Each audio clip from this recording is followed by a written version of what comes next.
El Papa Pablo VI decía que en medio de las dificultades nuestros contemporáneos necesitan conocer la alegría, escuchar su canto.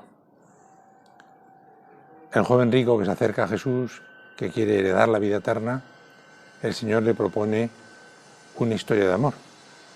Ven y sígueme. Y qué pena fue cuando regresó entristecido a su casa. Somos como un imán, o bien nos pegamos a Dios, o bien nos pegamos a las cosas de este mundo.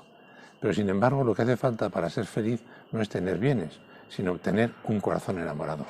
Y ahí es donde el Señor nos está invitando, a que vivamos esa aventura de amor de ven y sígueme. Ven junto a mí y sígueme de tal manera que en el corazón no haya otro afán que cumplir la voluntad de Dios. Porque a Dios no se le puede amar con tantos porcientos, un 10%, un 30%, un 100%, sino hay que amarle con totalidad, con radicalidad. ¿Quieres ese corazón enamorado?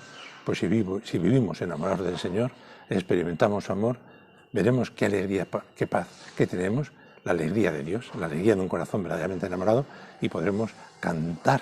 Los demás podrán escuchar ese canto de alegría que tan necesitados estamos.